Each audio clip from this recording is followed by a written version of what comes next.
Okay, so this chapter deals with sectors of a circle. You must know what a sector is. Circle is if you have a circle, here's the center point, that's a radius, and that's a radius. This is what we call the arc length between those two radius. So that is a arc length, that's a radius, that's a radius, that's a midpoint. This whole area is what we call a sector.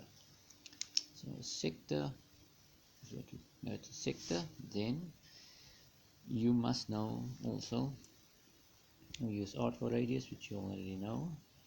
Arc length we use L, and that would be the angle between the two radius would be theta. Okay, then you need to know that you can calculate the length, the radius, or even that angle by making use of this formula. L is equal to R times theta. So you can calculate any of these three given 2, and you make the other one the subject of the formula, which is quite simple because you know radius, arc length, and theta. Simple formula. Then also you can be asked to calculate the area of the sector, which will be given by half theta radius square. That is if you have to calculate the area. Then you must pay attention that when you work with these formulas, you must know that theta is always in radians. You must have it always in radians. If it's not, you will have to convert it into radians. And from previous work that we covered, if you are given degrees, you divide by 57,3 and not something else. Only divide by 57,3. Then you get your radians. So how does it work? This is a simple example in your textbook. If you look in your textbook, on a page in your textbook, I think it is on page 137. Okay. There they say calculate the length of an arc of a circle sector subtending an angle of 0.9 rad if the radius is 1.2 meter. You must calculate the arc of the length of the arc, so you must calculate L. They say the angle is 0.9 radians, it's already in radians, that's theta, and you have the arc length, you have L. The radius, well, L you must calculate. The radius is 1.2 meter, so you have R, you have theta, you must calculate L. Simple formula would be L is equal to R times theta. R is radius and theta is in radians. Simple substitution. So if you look at the answer, 1,2, 0.9, 1.08. That's too easy. If you have to calculate the what area of the sector, let's say sector has a radius of 0.8 meter, arc of 1.5, so L is 1.5, R is 0.8. Calculate angle subtended, so you must calculate theta. Make theta the subject of the formula. Make it the subject of the formula. Well, you must know you just substitute in and then leave it like that. Don't manipulate. So it's 1.5. You get theta 1,875. Pay attention. Radians. So now that you have theta, you can calculate area of, with your answer of theta 1,875 multiplied by radius square. That's also quite simple. Okay, then you must also know the following. This is actually the diameter of the circle. So if the diameter of the circle is drawn perpendicular to the chord, you can calculate the diameter making use of this formula, which is diameter is equal to x squared 4h plus h. So there they say there is the diameter of a circle. So we all know what the diameter of a circle is drawn perpendicular to the chord. Now a chord is any 2 points. It's a line that extends. If you have a circle from one point to another point, that's a chord. There's another chord. That's a chord. That's a chord. So the diameter of the circle is drawn perpendicular to the chord. So the diameter of the circle, there's the diameter. there's the chord that they're referring to. And you will see there's a 90, so the diameter is drawn perpendicular to this chord. A chord will, well, basically, if you draw a chord there, that will be a segment. The side also will be a segment. So one chord can divide a circle into two segments. There's the one segment, and there's the other segment. I am saying circle. If you draw a chord, there's a segment, and this will be the other segment. So those chord does. Okay, so with this, if you have this scenario where this diameter is perpendicular to a chord, it means you can calculate the diameter x squared 4h plus h. Now x, this here, is actually x over 2 and x over 2. So x will be referring to the length from here to here. The length of the segment will be x. This is just x over 2 because it divides it exactly in half. So it's x over 2. So just an example 6.11 and 6.13 in your textbook. If you look at that, 6.11, 6.13. So in 6.11 they say a circle is divided into two segments by a chord of 120 millimeter. And they say the height of the smaller segment is 40 millimeter. Calculate the diameter of the circle. So a circle is divided into two segments by a chord. So basically I have a circle, a chord. This is equal to, they say, it's divided into two segments. Now chord divided segment number 1, segment number 2. Say that by a chord of 120, so this is 120 millimeter. The height of the smaller segment is 40 millimeter. So smaller segment h is 40 millimeter. Okay, so calculate the diameter of the circle. Now the diameter is being calculated. D is equal to x squared over 4 times h plus h. What must you calculate? The diameter. And what is x? X would be the length of the chord. Let's say circle divided into two segments by a chord of 120 millimeter. If you leave this in millimeter, then every answer will be in millimeter. So millimeter square 4, what's h? Height is 40 millimeter. That will be 40, and then plus another 40. Answer, final answer, go check if it's right. 130 millimeter. Plain simple. X, that is x, at length x, and that's height.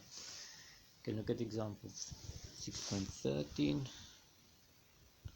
Just by 6.13, if you look at 6.13, you will see there a chord of length 150 divides a circle of diameter 300 millimeter into two segments. Calculate the height of the segments. Now here it says a chord of length of 150 millimeter divides circle of a diameter 300 millimeter into two segments. You must calculate the height. Now just how that drawing look. So there's a circle. There must be a diameter and there must be a chord.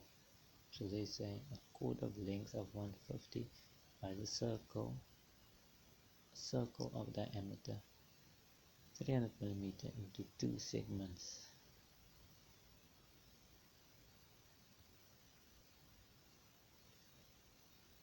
So can it be like this, or can it be like this? Which one would be right?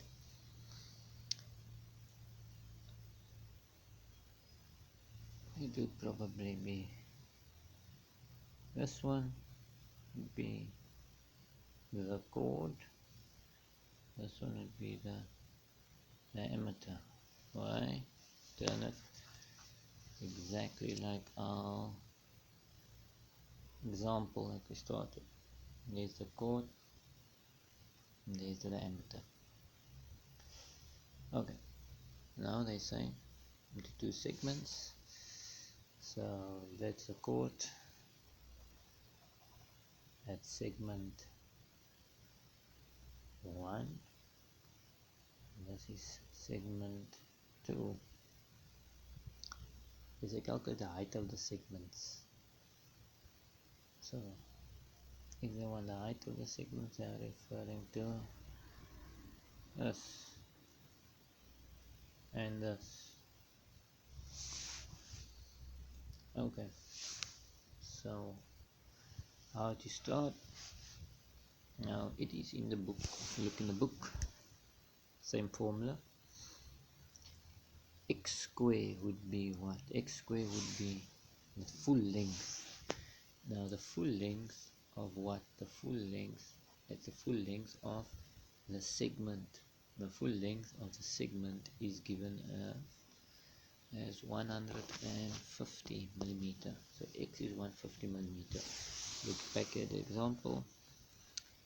X is 150 millimeter. You do not have height. Plus height, you do not have height. Diameter you have 300.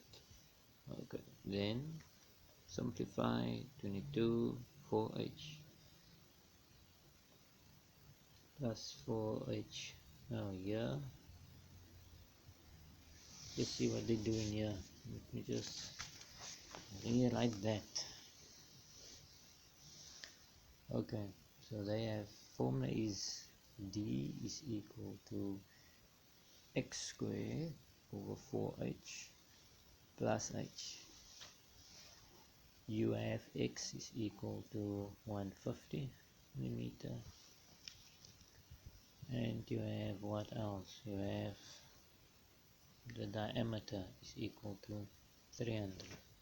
You must find h each one. Now you substitute the 300 is equal to x is 150 square 4h plus h. Then if you take 150 square, I believe you get that 22,500. You get 22,500 over 4h plus h equal to 300. Then what do they do then? And if you look further, h they multiply by 4h. Now they multiply by 4h,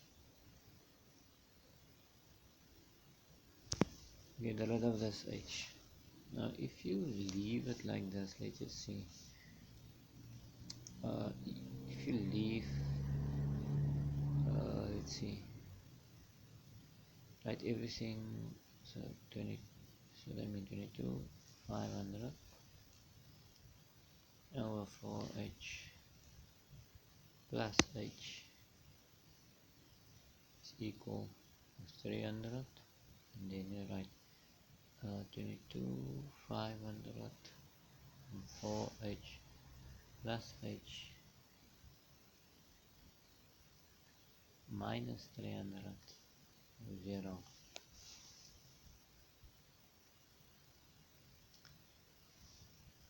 Then what they do here is multiply by, if you look at this, it looks better if you multiply with, just multiply with, then multiply by 4h,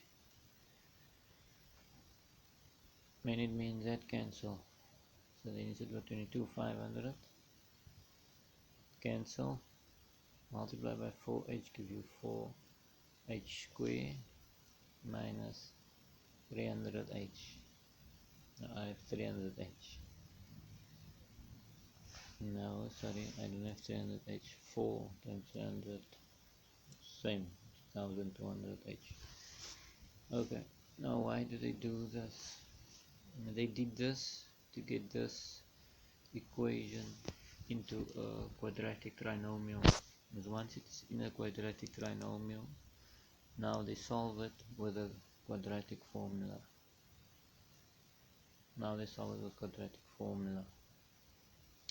Please, just because there's h's and not x's, it's still the same thing. Quadratic formula, and the quadratic formula where x is equal to, remember the quadratic formula, if you go back, you must identify a, b and c, value of a, b and c. If you identify the value of a, b and c, then you just substitute it into this formula. So my a would be, where's my a? My a would be 4, my b would be 1200, and my c would be 22,500. So if I substitute it into my formula, I must end up at the end of the day with those answers that I get in the book.